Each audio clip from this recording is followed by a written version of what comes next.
primero quiero decir que escucho mucho que, bueno, la ciencia y todo aquí es fatal porque este gobierno no invierte en ciencia y no hacen las cosas y todo eso. Y mientras que hay mucho por mejorar, y yo estoy dentro del sistema, sé muy bien que hay mucho por mejorar, pero aún así, mirando las... Ay, please. Español.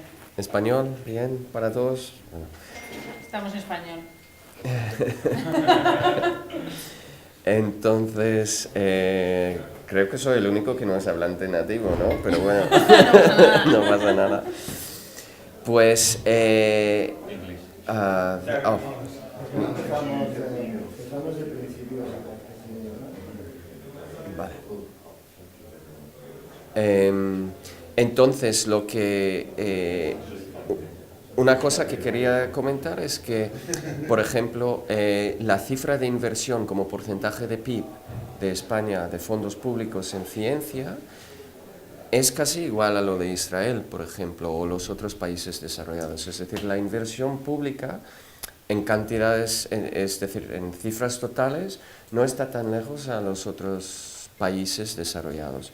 Luego la implementación podemos ¿no? rascar un poquito, que quizás la implementación, pero al menos las cifras grandes muestran que la inversión pública aquí no falta. Lo que falta es la participación privada. Es que por ejemplo, en Israel la participación privada es no solo igual a la participación pública, sino el doble. Mientras aquí la cifra de participación pública es del 1,5% del PIB y las empresas un 0,3 más o algo así. Es decir, no llegamos a un total de 2% del PIB de inversión pública en inversión en ciencia. De hecho, las últimas cifras es en total, en Cataluña 1,5 en total. Vale. Y Israel 4,2 más o menos, sí. Entonces, pero la parte que realmente falla no es la parte pública, es la parte privada. Y la parte privada, ¿por qué falla tanto? Es decir, se puede entender si fuera un poco menos o algo porque había la crisis, pero está casi nula. ¿Por qué falla? Pues mi impresión es que no es una razón, pero hay algunos factores que impactan en esto. Uno, creo, es cultura y cultura en algunos aspectos. Primero, en que creo que la cultura española no valora mucho la carrera científica o la carrera técnica. Es decir, si miras el nivel de sueldo que tiene una persona que tiene ese tipo de formación o ese tipo de posición en la empresa, el número de personas con ese tipo de formación que llegan a ser directivos o altos mandos en las empresas, el nivel social de esas personas o el respeto que se da a esas personas, en general de lo que yo he visto es bastante menor aquí que en países como Estados Unidos, Inglaterra, Israel, etc., ¿no? Entonces no se valora mucho. Se valora más una persona que hace mucho negocio pim pam pum que una persona que está, ¿no?, bien letrada de forma. Entonces eso no digo que es malo o bueno, pero es un aspecto de la cultura aquí que ayuda a explicar un poquito por qué está la situación actual. Otro tema, creo, es también la forma y estructura de las empresas y cómo son. Es decir, que son muchas empresas pequeñas y mientras que en el resto del mundo miran a las empresas pequeñas, a las pymes, como motor de la innovación y todo eso, es porque en el resto del mundo los pymes suelen ser, en la gran mayoría, empresas nuevas, de nueva creación, y que tienen una vida relativamente corta normalmente, o llegan a crecer o algo, o se mueren y desaparecen.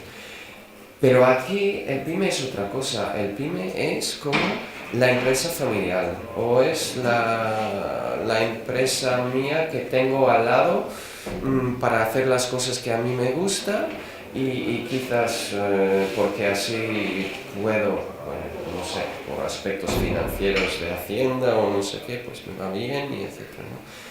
Entonces, el concepto del pyme aquí es muy distinto. Entonces, mientras que hablamos que tenemos miles de pymes, pero realmente estos no son los motores de la innovación que hablan en otros países, ¿no? También hay problemas aquí que hay muchos incentivos para los pymes, porque creo que se está copiando lo que hacen en otros países a fomentar que haya más nuevas empresas tecnológicas y etcétera, pues ponen incentivos para los pymes.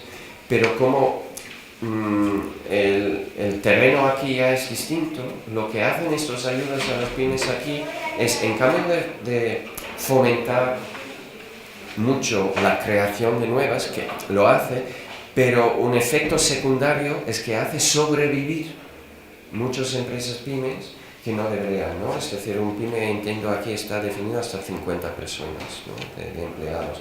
Y claro, a pasar de 45 a 50 personas, de repente tienes que hacer muchos más informes, hacer, ¿cómo se dice?, convenio colectivos, es decir, hay un montón de obligaciones y imposiciones en la empresa que te caen. Entonces, ese conjunto de incentivos para pymes que les ayudan a sobrevivir más que quizás caerían si no tuvieran esos incentivos, más como barrera que para saltarlo de uno a otro ya impone mucho más esfuerzo, pues hace que los pymes sobreviven pero no crezcan, ¿no? Entonces tienes esto también. Luego hay el tema de que para invertir en innovación y desarrollo, etc., normalmente se dice que necesitas tomar riesgo, ¿no? Y hay personas que dicen que, bueno, que hay algunas culturas que son menos arriesgadas que otras, es decir, hay culturas que se tiran a la alza mucho y otros que no. Yo no creo que es el caso de España, es decir, yo podría creerlo quizás de Alemania o Suiza o otros países, pero paradójicamente esos países suelen estar bastante bien en las cifras de innovación, etc. Entonces, yo creo que primero esa tesis de que la cultura de arriesgarse es importante, quizás no vale tanto. Y además yo creo que está mostrado que los españoles sí que no tienen miedo de riesgo, es decir, es un país en el cual la lotería, el gordo y esto es que no es uno de los países líderes en tirar el dinero a la suerte, ¿no? Y eso es arriesgarse, es decir, cuando tú compras el gordo, eso es arriesgado, ¿no? Eso es el dinero, y lo hacen no con cifras pequeñas, si sumas todo el país. Entonces, bueno, eso es otro aspecto, es decir, que aquí en España están dispuestos a arriesgar su dinero, ¿no? También yo diría que en muchos países un parte del esfuerzo de innovar y todo eso viene de un concepto general de objetivo o proyecto del país o de nacionalismo o lo que sea, ¿no? Es que tenemos que tirarnos adelante, tenemos que, ¿no? Es lo que han hecho en Corea del Sur, en Japón, en Alemania después de la guerra, ¿no? Que tuvieron los países destruidos, entonces había proyecto del país de levantar el país y hacer esto, ¿no? También en Israel ocurre, ¿no? Es decir, es parte de sobrevivencia y las practiciones, pero paradójicamente a veces un país tiene que pasar por un trauma para luego arreglárselo bien, ¿no? Es como ahora, los países que ahora, hoy en día en el mundo están realmente fuertes y tal, son países que han pasado grandes traumas. Pues hay todo esto.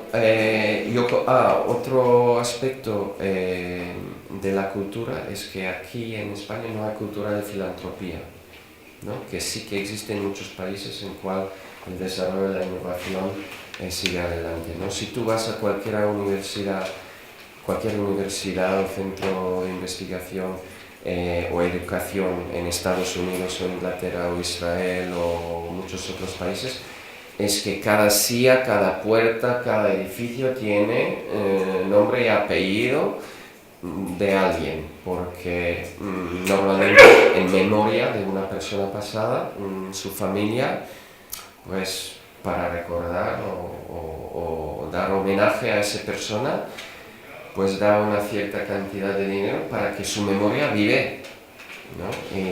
Pero es también otra manera de devolver a la sociedad e impulsar estas cosas. Entonces, claro, una parte de esa filantropía cae en la ciencia e innovación, una parte cae en muchas otras causas, ¿no? Y aquí se ve que hay filantropía para ciertas cosas, pero no es una cosa generalizada como tienen otros países. Pero yo no diría que las personas son menos interesadas ni menos generosas en todo eso. Es un aspecto de la cultura. Es decir, porque al final yo sé cómo está en mi cultura, ¿no? También australiano y también judío y israelí. Es decir, si moriría alguien en mi familia, si no hiciéramos algún tipo de acto de eso, sería como desvalorar a esa persona y socialmente no sería aceptable, ¿no? Entonces hay mucha presión para que eso se haga así, ¿no? Que aquí, bueno, poco a poco voy, que llevo solo 8 años aquí, pero poco a poco voy conociendo la cultura aquí, y aquí esa presión no existe. Es decir, la manera de respetar o imaginar o recordar a tus familiares es otra. Y no digo que está mal, simplemente que es otro. Pero bueno, esas son reflexiones de el por qué quizás estamos en la situación en la cual estamos, es decir, por qué no tenemos mucha inversión privada en ciencia e innovación. ¿Por qué una empresa no invierte? No puedes mirar solo a esa empresa y buscar las razones de esa empresa, es porque esa empresa existe en todo el entorno, entonces es una parte de cultura, de sociedad, de circunstancia, de motivaciones, etc. Pues dicho todo eso, una cosa, has pasado por todo el ecosistema, pero mi pregunta es, ¿por qué dejas de lado los investigadores? ¿No tienen ninguna responsabilidad todo esto? No digo esto, pero quizás estoy mirando el aspecto más por, es decir, los investigadores, digamos, son un elemento y yo también hay, creo que es cierto, es otro punto, que hay una distinción aquí entre investigadores que están investigando en centro público, investigadores y personas que hacen innovación o tecnología en empresas, como si ellos son técnicos e ingenieros y los que trabajan en las universidades son investigadores. Que en otros países esa distinción no es tan grande, es decir, que una persona hace un postdoctorado en un centro de investigación durante unos años, luego se va a trabajar en una empresa y pasados 5 años vuelve a la universidad para funcionar como profesor y luego, es decir, ese camino de carrera es muy fácil y fluido, mientras aquí casi nunca pasa, ¿no? Es decir, investigador significa una persona que trabaja en una universidad. Técnico o ingeniero es una persona que está en una empresa. Un ingeniero nunca va a estar en la universidad y un investigador nunca va a estar en la empresa, ¿no? No, perdón, porque hay ciertas incompatibilidades. Nos estaba contando Ernest antes, que él siendo profesor y tal, quiso soltar 1 año a la empresa, tienes que pedir una excedencia, quieres montar una startup y hasta hace 2 años había una regulación que él no podía estar en un consejo de administración por ser profesor y ser investigador. Ya. Acaba de cambiar, ¿no? Pero, Sí, no, pero digo, estos son, digamos, cosas de fricción, ¿no?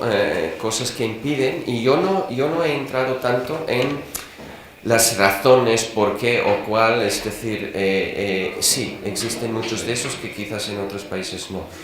Y eso es la segunda parte de la conversación, es decir, analizar todo esto y visto todo eso, ¿qué son acciones que se podría hacer a corto, medio, largo plazo que podrían poco a poco cambiar el sistema.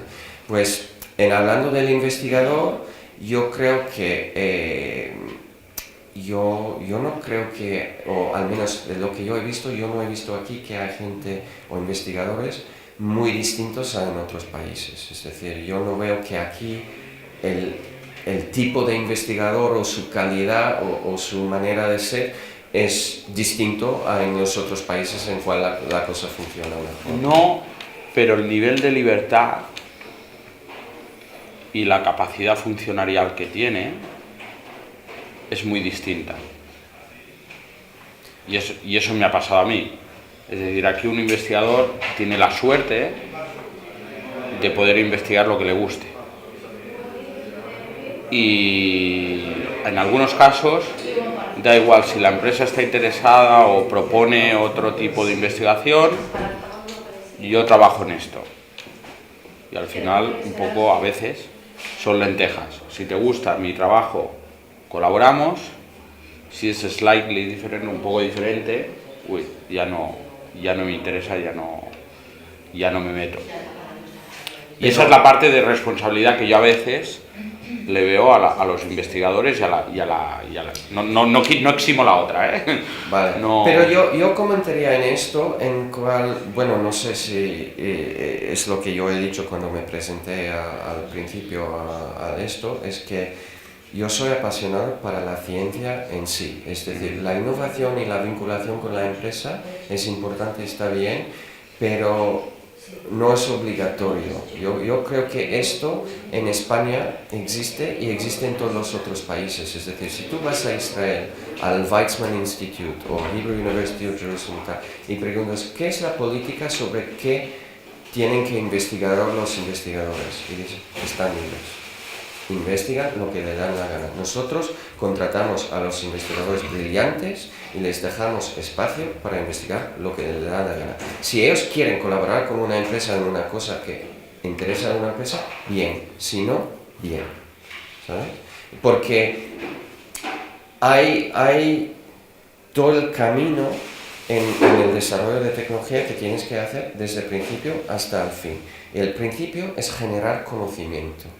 Y para generar conocimiento tienes que hacer preguntas sobre el universo y decir, ¿por qué es así?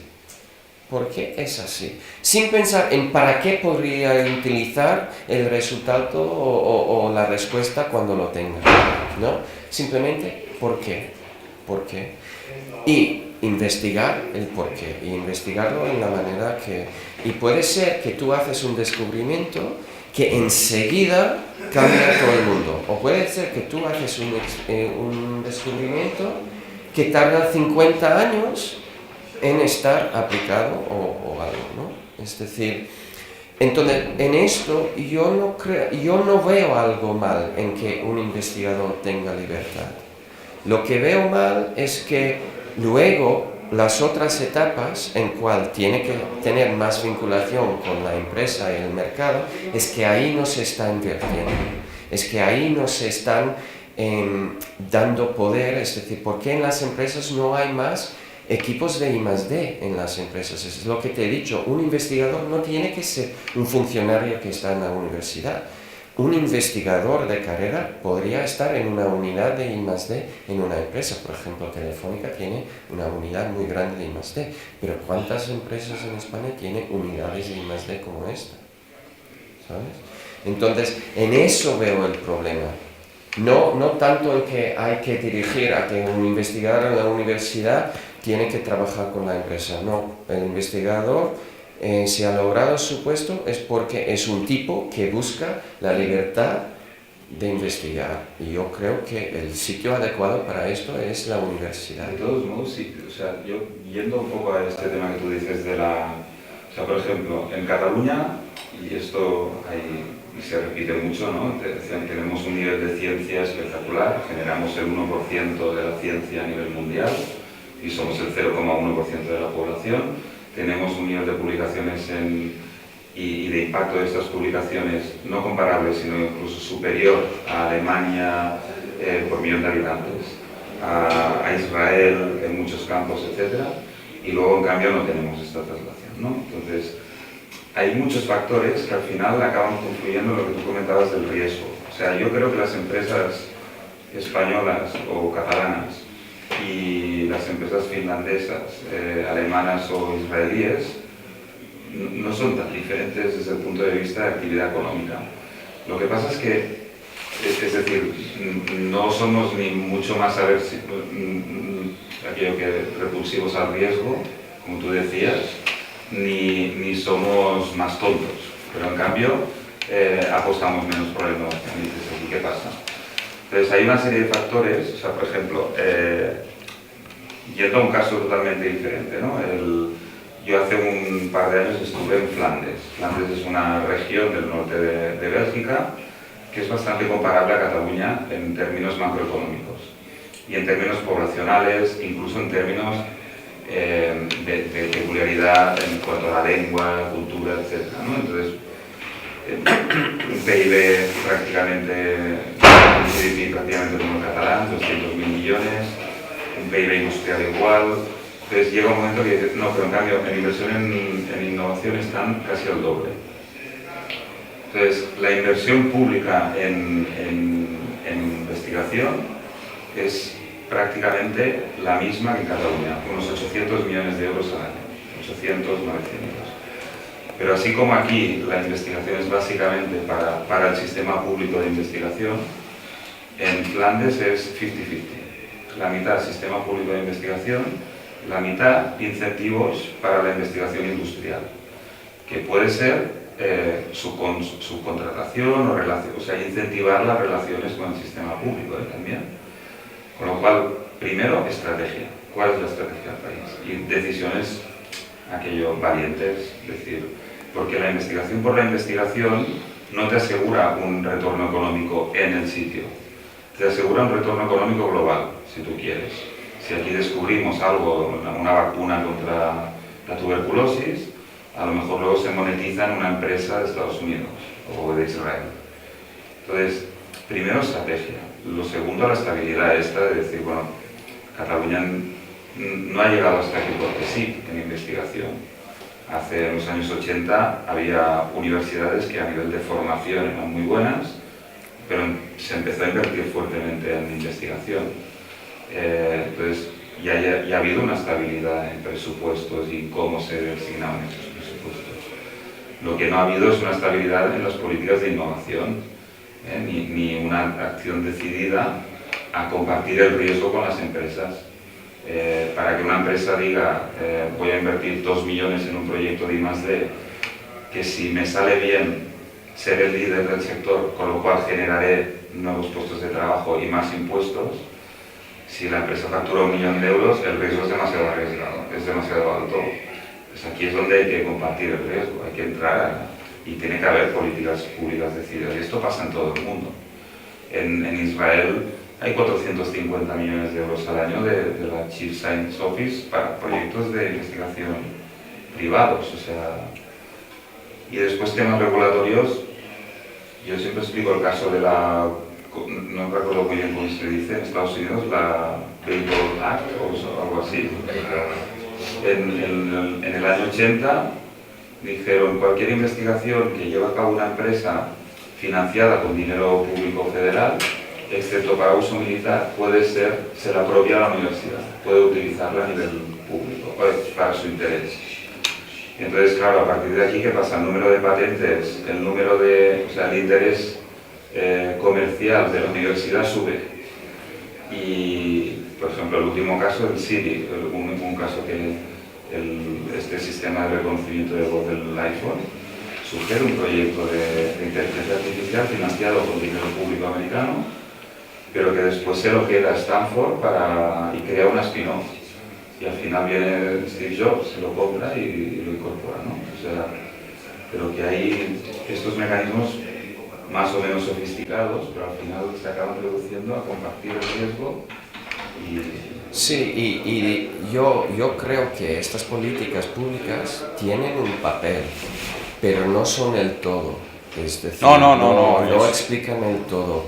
Y yo creo que hay cosas que no sé, hay acciones o intervenciones culturales o privadas o del mercado, etcétera, que se podría hacer o podría pensar en hacer que podrían ayudar en estimular un poco de cambio. Por ejemplo, la filantropía, ¿vale?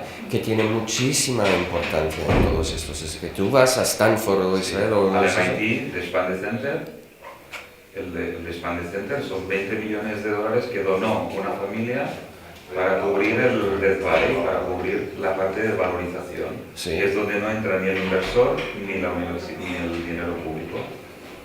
Aquí, Amancio Ortega, ¿en qué invierte? Bueno, pero sí. No, es verdad. O sea, la filantropía es eso. Sí, la filantropía es... Sí, no, pero sin entrar en personas... Porque lo que también cuenta es que es fácil pensar en una persona que dona una cantidad grande, pero yo diría que realmente lo que tiene el impacto en la sociedad es la actitud y la participación pequeña. Porque al final lo que necesitas es que las personas empiecen a valorar la ciencia. Lo bueno de la filantropía relacionado con la ciencia no es tanto el efecto económico, el dinero que se da, sino que ayuda a la sociedad a valorar la ciencia. Es decir, porque si es una cosa que tú puedes dar un poco de dinero para hacer homenaje o también no siempre es porque alguien se ha muerto, a veces es que yo sé que también para, por ejemplo, no sé qué conoces de la cultura judía, pero a los 13 años que celebra el Bar Mitzvah, ¿no? La celebración de mayoría de los niños, pues por ejemplo es muy común hacer ese tipo de cosas, algún acto de filantropía en nombre del hijo, ¿no? Es decir, no todo es regalos para el hijo, sino algunas cosas así, ¿no? Entonces eso genera un respeto para la ciencia y esto. Y eso tiene muchos más impactos, es decir, más impactos que el impacto económico en sí, porque ayuda en que luego la sociedad y las empresas, etcétera, valoran y dan más respeto a su palabra. Entonces, cuando esa persona dice en una reunión de empresa, oye, mira, no podría ser una mala idea de probar esto, pues le escuchan un poco más, ¿sabes? Si le dan más respeto, le escuchan un poquito más, ¿no? Y entonces, todo eso, es decir, a lo largo plazo y extendido sobre toda la sociedad, tiene un efecto. ¿Y hacia dónde canalizarías esta filantropía? ¿Hacia qué tipo de...? Pues, por ejemplo, entonces hay que pensar, lo que me ha hecho pensar estos días en esa conferencia es que, claro, antes montar cosas, hacer cosas, necesitabas muchas veces intervención pública, ¿no? Porque para llegar a toda la sociedad o hacer algo, necesitabas algo grande o algo central que lo podría hacer. Pero hoy en día con las redes sociales y todas esas cosas es posible pensar en hacer movimientos que pueden ganar mucha inercia y que empiezan muy pequeños. Pues por ejemplo, filantropía para la ciencia no tiene por qué ser financiar grandes cosas, no tiene que ser para financiar un edificio, puede ser para financiar becas, ¿no? Yo creo que hay mucha voluntad hoy en día en este país para fomentar oportunidades para los jóvenes y para fomentar empleo para los jóvenes, ¿no? Entonces, se puede pensar en, no sé, por ejemplo, montar una plataforma social, ¿no? Que es como un Kickstarter, ¿no? Pero no un Kickstarter para lanzar una empresa o algo así, pero un Kickstarter para lograr, no sé, puestos de becas, y pueden ser que son becas para estudiar en la universidad o centros de investigación, o becas para hacer cosas científicas o de innovación en empresas. Es decir, que son para fomentar esto. Entonces, tú puedes contribuir con 10 euros, con 20 euros y hacer esto, ¿no? Y había una charla ayer de Alon, creo que se llama el chico, hablando sobre gamification mechanisms, ¿no? Los juegos, cómo tienen los juegos sus enganchos para que siempre participas más o pagas más, etc., ¿no? Es que si tú quieres subir un nivel, pues tienes que pagar. O si tú, o tienen un scoreboard que tú puedes ver cómo vas contra los otros jugadores, ¿no?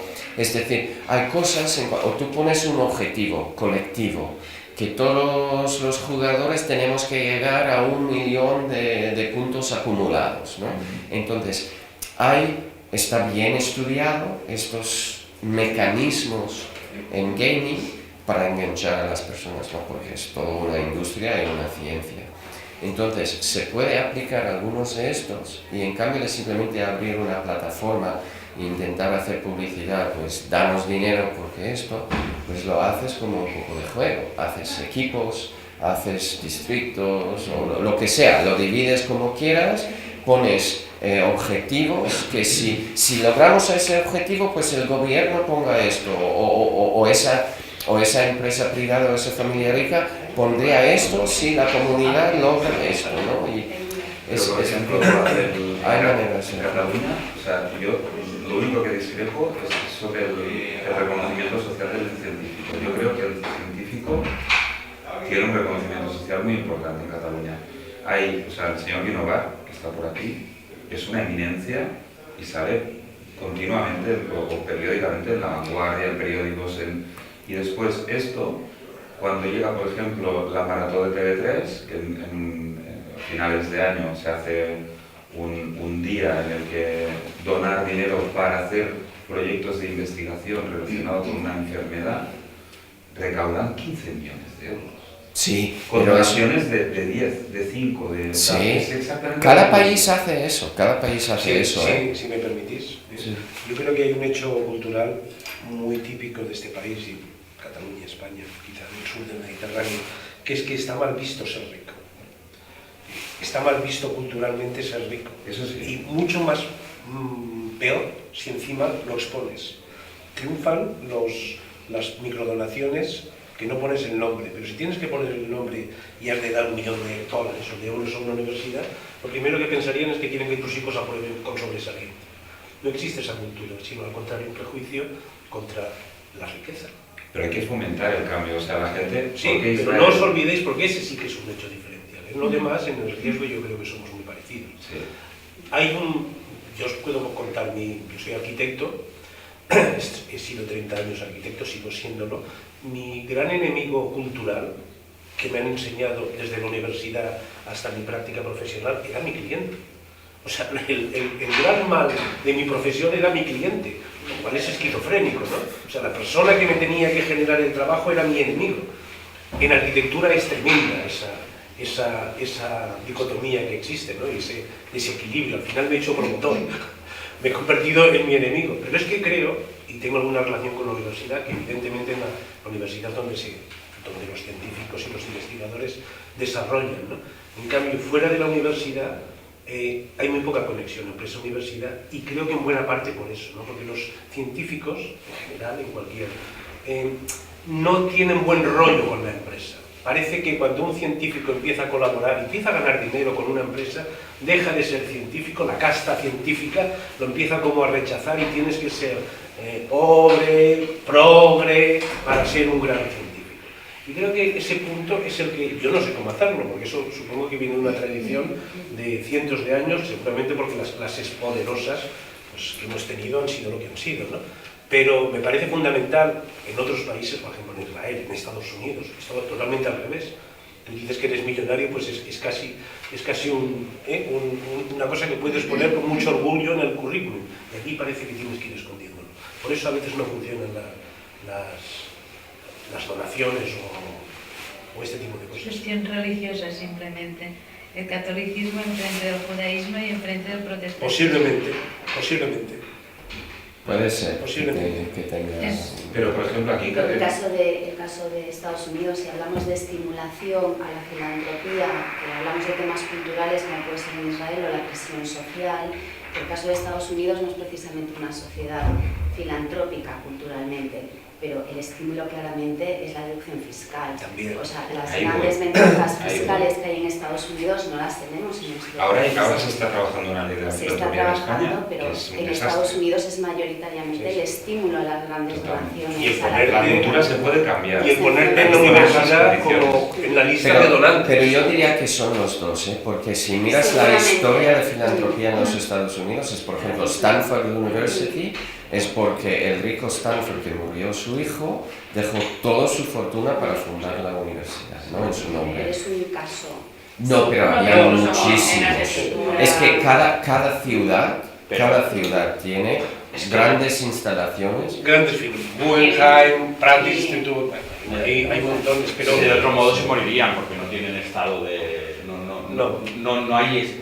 De hecho luchan contra el sentido de Estado, ¿no? Los republicanos, su gran Sí. guerra es reducir siempre el Estado. Sí, la red social es muy pobre en Claro. los Estados Unidos. Y, por ejemplo, yo siendo australiano, yo he dicho, yo nunca podría vivir en Estados Unidos, porque yo vengo de Australia, tiene una red social más parecida a España, a Europa, y yo digo, es que yo no podría vivir en un sitio en el cual tienes al lado riquísimos y tanta gente sin techo en la calle. Es decir, para mí hay una injusticia sustancial que a mí no va bien. Entonces, pero en cambio, como no hay esa red, la manera en cual la sociedad americana ajusta esto es con más filantropía, que no es tan justo porque cae en olas en un sitio y luego hay desiertos en otros. Pero la filantropía, yo creo que la filantropía por filantropía es una cosa. Y después, yo lo que vi en el MIT, una vez que estuve allí, es que hay sentimiento de pertenencia y de que yo le debo al MIT mucho de lo que he sido, por tanto le devuelvo parte de lo que he sido al MIT. Entonces, no a la ciencia, al MIT. Entonces, hay una serie de mentores, que es gente de muchísimo nivel y que con una carrera profesional de éxito, que firman contratos muy excluyentes, que tienen que dedicar horas a asesorar spin-offs, salidas del MIT, y que si hay un problema tienen que dedicarle muchas horas de estar encima, y no solo no invierten, sino que tienen prohibido invertir en estas spin-offs. Lo hacen porque sí. Entonces, dedican horas y contactos y etcétera, y lo hacen por un sentimiento de pertenencia a esta institución y de gratitud. Y aquí yo he pasado por la UPC y sí, estoy contento de haber hecho la carrera de ingeniería en la UPC. Qué suerte. Pero no tengo, pero no tengo un sentimiento de pertenencia o de gratitud a la UPC. Es lo mismo que dices tú, es parte de la cultura de España. Ahora mismo Crítica es súper de oportunista, países. es decir, o sea, en realidad tenemos una visión, tú decías, ¿no? Modelo país, esto también es parte de los valores, o sea, tener un modelo país que al final haga que la política y la innovación, lo que decías tú antes, la estrategia no cambie en no sé cuántos años, eso es el modelo país, no puede ser que un gobierno hace una cosa, el siguiente cambia la otra, el siguiente tal, eso es modelo país. Luego, también modelo empresa y modelo persona, es, oye, por mis valores, yo genero una riqueza, tengo que devolver algo. Entra un poco en un valor superior, que no es el que me interesa a mí ahora, sino el que me interesa a mí ahora, mañana y a futuro, porque, coño, hay que generar valor y riqueza en este país. Pues el modelo social es Amancio Ortega que compra Y ladrillos, si al final todo es un tema de oportunismo, pues y de comprar y vender a corto plazo y aquí alguna riqueza, pues al final esto nunca sale, porque esto tiene otros horizontes. Al final no hay alineación entre mis intereses y los intereses de los que me dirigen. Porque piensa, un partido político, su interés está fijado a 4 años. Es decir, nunca va a haber equivalencia con el interés de la ciencia, que puede trasladarse a 25 o 30 años. Es decir, cuando los objetivos que se persiguen están en distintos plazos en el tiempo y con distintos intereses, no se alinean. Es que ese es el gran Pero problema. también en este sentido aquí se ha hecho bien, es decir, las políticas y la inversión pública que se ha hecho en el sistema de ciencia han sido estables en el tiempo, incluso con cambios de color político, y ha habido una apuesta de país y de modelo diferencial que nos ha llevado a donde estamos, el 1% de la ciencia mundial, poca broma. Sí, yo repito que yo creo que el problema no es en la inversión pública. Yo creo que no, el problema es claramente en la inversión privada, y entonces es la pregunta de cómo se puede estimular, porque es pobrísimo. Es decir, a decir que tenemos un 0.3 o 0.4% de inversión privada en I+D significa que casi no lo hacemos. Es que que hay que 3 o 4 empresas grandes en España que lo hacen y todos los demás no hacen nada. Yo propondría un cambio incluso de modelo de formación, en el sentido de durante años en las business schools especialmente, que son líderes de opinión, nos hemos dedicado a formar directivos que MBAs, que su objetivo era conseguir la eficiencia máxima de su empresa, etc. Sin muchas veces compartir una visión, compartir un largo plazo. Sencillamente soy un gran técnico en gestión de empresas. Yo cambiaría esta formación por una formación más de entrepreneurship, una formación más basada en valores, en visión estratégica a futuro. ¿Qué quiero ser a 15 años? ¿Cuál es mi sueño y el sueño de mi sociedad y cómo puedo impulsarlo? Y obviamente conseguir ser eficiente, ser millonario, que la empresa funcione. ¿Cuál es la diferencia, en mi opinión? Esta visión hace que desde el punto de vista de emprendedor, de empresario real, ciertos planteamientos de destrucción de empleo o precariedad de empleo, o incluso inversión o no inversión en I+D y en políticas futuras, desaparecen. Mi prioridad ya no es un accionista que no conozco y que por tanto lo que voy a hacer es optimizar sus beneficios, sino mi prioridad es ver la empresa como un objetivo, obviamente tiene que ser rendible, pero como un objetivo social. Bueno, Mi empresa, sí. el país. Mira, que haya inversión de social impact y esto, yo no estoy en contra, yo creo que eso es un elemento, pero yo creo que mirando, es decir, en las otras empresas, en los otros países en cual funciona mejor toda innovación y desarrollo de eso, no ves que las empresas ahí están especialmente interesadas en social impact o cosas así. No por eso, no digo que no No digo sería tanto bueno. social impact, digo también visión a largo.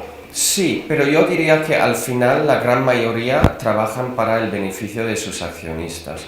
Lo que la diferencia creo es que hay que mirar por qué una empresa española no tiene un departamento de I+D. Porque vive del BOE. Mira el IBEX 35, vive del BOE. Su objetivo es cómo influyo yo en la política pública para sacar el máximo beneficio posible. Tú te miras el IBEX, que es el selectivo por excelencia en España, ¿y qué empresas hay? Endesa, Iberdrola, constructoras, bancos. Y dices, vale, voy a sacar todas las que no vivan de políticas regulatorias. ¿Qué me queda? Técnicas Reunidas, Grifols, Inditex y poco más, que ofrezcan productos y que no estén altamente, su sector no esté en local altamente regulado. Eso se viene arrastrando de años de proteccionismo que durante, en mi opinión, durante la dictadura estuvimos cerrados y ahora jugamos a ese juego de decir, venga, pues ¿cómo creció ACS? A base de las radiales en Madrid, a base de un conjunto de oportunidades públicas que le permitieron ganar músculo y...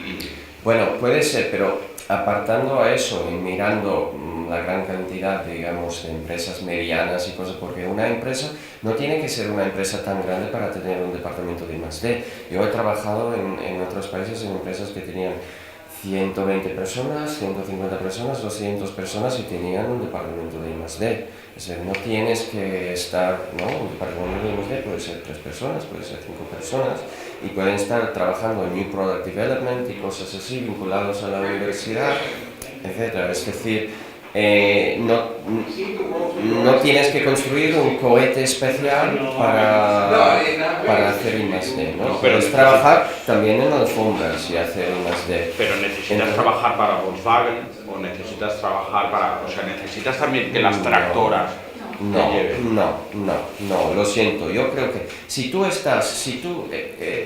eres una empresa que tienes negocio y productos, tú puedes innovar en tus propios productos, tú tienes clientes, tú puedes hablar con tus clientes, saber sus necesidades, las necesidades no cumplidas ahora con productos en el mercado y tú puedes intentar contestar a esas necesidades. El problema que veo aquí es que en España, en Cataluña, falta, es lo que hemos dicho, un poco de cultura de valorar esto, falta cultura de poner personas que son capaces de innovar o entender o hablar con tecnólogos, ingenieros, etcétera, en puestos directivos, ¿no? Y puede ser por la manera de son muchas de las empresas que son familiares, por ejemplo, ¿no? Pero por lo que tú decías, que yo desconozco, si Cataluña está generando el 1% de la ciencia mundial, no es el problema ese. No, pero lo está generando en las universidades. Bueno, pero no pasa nada que la generen en las universidades, ya está bien, ya tenemos bastante con el 1%. El problema es que de la universidad no va a la empresa. Ese es el problema. Entonces, ¿qué ocurre con ese 1% mundial? No, es que es muy divertido, porque tenemos el 1% mundial, Israel algo menos, tiene 60 empresas en el Nasdaq, ¿no? Y nosotros tenemos una que es private, que hace porno. Pero es que no se investiguen. Sí, pero lo que yo diría es, yo trabajando en un centro de investigación te diría que el conocimiento que se genera aquí, es lo que he comentado antes, no necesariamente se va a exportar aquí. Es decir, el objetivo de tener todo eso no es porque todos los descubrimientos que hacemos aquí los tenemos que desarrollar aquí, porque eso no funciona, todo el mundo está globalizado ahora. Pero a tener ese conocimiento, esas universidades funcionan aquí, tienes una comunidad científica. Y la mayor transferencia de tecnología que puedes hacer no es convertir a un descubrimiento a un negocio, sino formar cada día cientos y cientos y cientos de personas, que esas personas luego van a trabajar en la industria y llevan su conocimiento con ellos. Eso es la gran parte de transferencia.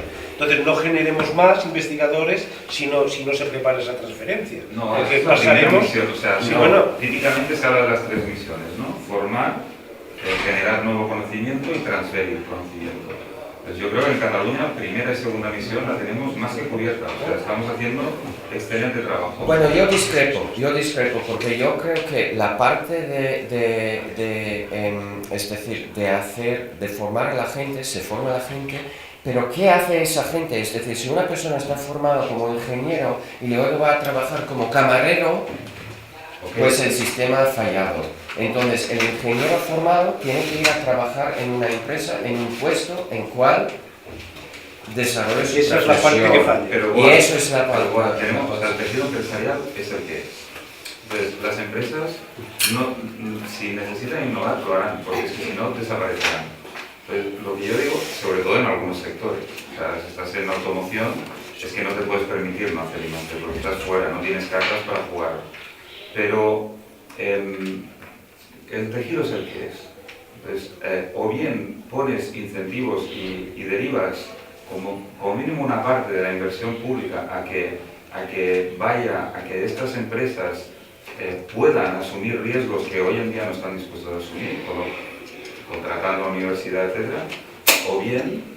O además potencias el camino push, la generación de nuevo tejido empresarial. Nuevo tejido empresarial que valorice este conocimiento que estamos generando aquí también.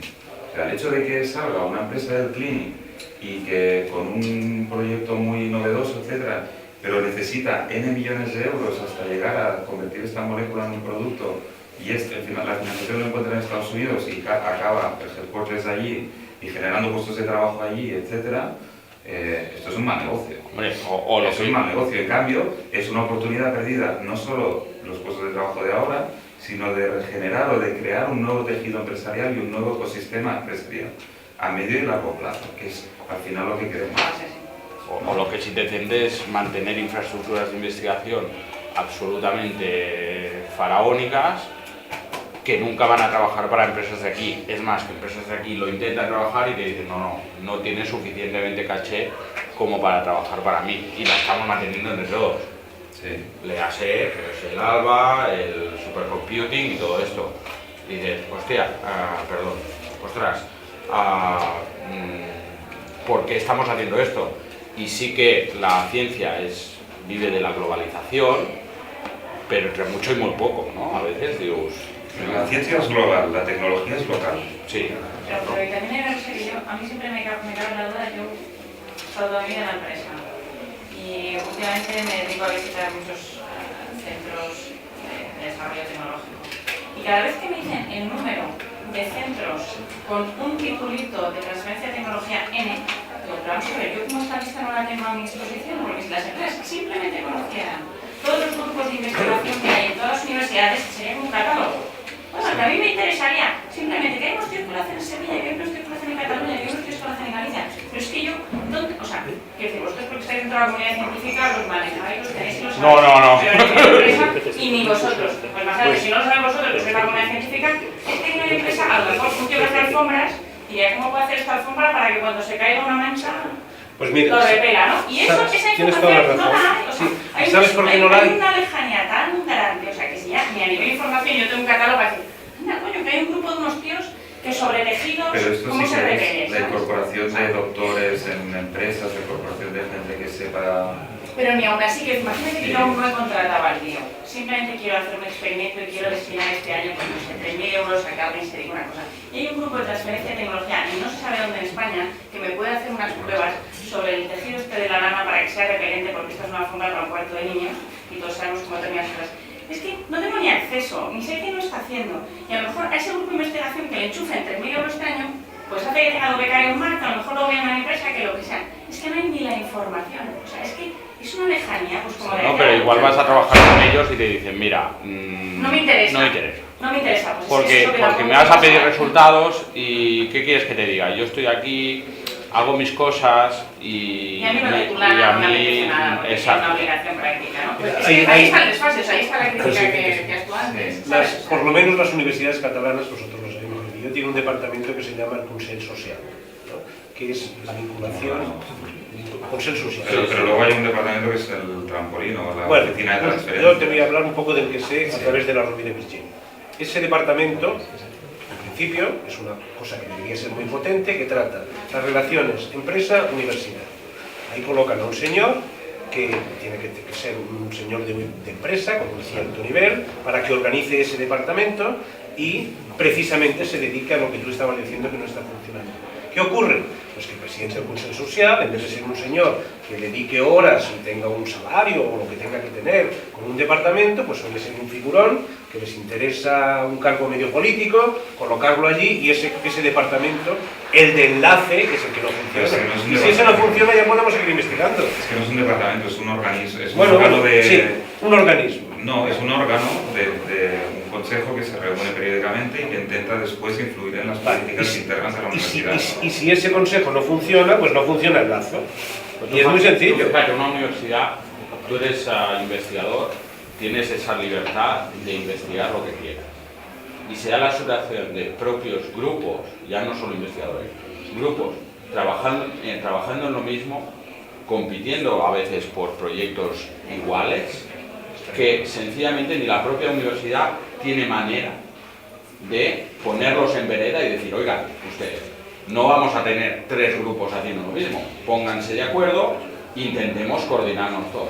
Eso es, en la universidad pública, yo soy de la UPC, es imposible. O sea, a mí me da la gana estudiar el caracol manzano. Sí, pero yo diría otra vez... Y que vengan de al lado. Me cae mal el lado, pero yo diría otra vez que eso puede ser o no un problema, pero creo que es un problema relativamente menor dentro de lo que es. Es decir, si miramos las cifras grandes, la inversión en ciencia, la inversión pública en ciencia en España y en Cataluña es correcta. Es decir, no es que se está invirtiendo el gobierno la mitad de que hace en otros países, no, es correcta. Luego, la productividad, con todos los problemas, y yo digo dentro del sistema, sé muy bien cómo son los problemas, con todos los problemas, aún así logramos éxitos científicos. Es decir, por todos estos que no trabajan bien o que duplican investigación y todo eso, pero sumando todo esto, la inversión es más o menos correcta y los resultados son también relativamente correctos, correspondientes. Lo que realmente falla es la participación o la involucración de empresas y otra vez digo, una parte de esto es la interacción entre universidades y empresas, que aquí no está bien, culturalmente, históricamente no ha funcionado bien, y eso hay que funcionar, pero también hay que decir que necesitas interlocutor. Es decir, nosotros nos encontramos que desde un centro de investigación, cuando queremos que hablar con la industria, necesitas con quién hablar, alguien que hable tu idioma y que, con quien se puede entender. Y como la parte de I+D en la empresa está tan baja aquí, muchas veces falta interlocutor, sí, pasa muchísimo. Pero al revés también, o sea, necesitas un interlocutor en la universidad que hable en el lenguaje empresarial. Yeah. O sea, son pero las cifras dicen que no existe, es decir, no es inexistente, pero la masa de I+D en las empresas casi no existe. Sí, totalmente de acuerdo. Déjame hacer una pregunta, porque creéis que es un tema de inversión pública lo que se tiene que incentivar o de inversión privada. Inversión privada. A mí me parece que el tema está en la inversión privada y lo cual nos lleva a un problema grave de fiscalidad. Al final lo que te determina... Igual me he perdido una parte del debate. Sí. Para mí incluso va más allá, no es ni de pública ni de privada, es un tema cultural. Yo también investigado por ejemplo, yo antes hablabas de las empresas del IBEX 35, yo entre otras cosas soy presidente de Endesa en Cataluña. Soy el papus.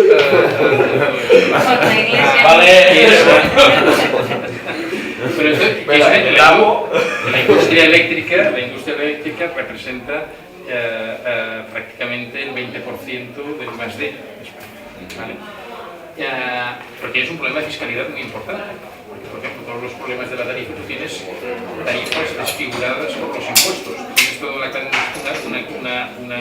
una fiscalidad clandestina metida en todas partes.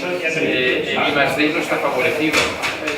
Yo creo que si hay un reto en I+D, yo creo que el acento tiene que ser privado y no público. Totalmente. Y por lo tanto con una bonificación fiscal mucho más económica. Bueno, eso es el argumento que estaba planteando, era eso. Es decir, que el problema muchas veces se mira y se dice que la ciencia y la innovación no funciona aquí porque el gobierno lo está haciendo mal. Y mi tesis era que el problema no es con el gobierno, porque con todo lo que hace mal, los resultados y la inversión es más o menos correcta. El problema es... Hace una cosa mal, que es la fiscalidad. Bueno, pero donde lo hace mal es en la parte privada, no en la parte pública. El acento hacia dónde va. O sea, estos 900 millones que invertimos, ¿hacia dónde va? Pues, no es lo mismo invertir en el sistema público de ciencia por la ciencia, todo, que invertir 50-50 como hace Flandes, la mitad en ciencia pura por la tal y la mitad para que la empresa comparta el riesgo. Entonces, es decir, si yo pongo el incentivo hacia un lado, la gente es más fácil que lo pueda hacer. Y a nivel fiscal, España es de los países que mejor legislación fiscal a nivel de toda la OCDE tiene. El Solbes fue el último que intentó cargárselo y saltó todo el sistema de ciencia. Y Parlen fora. Sí, perdón. Bueno, muchas gracias.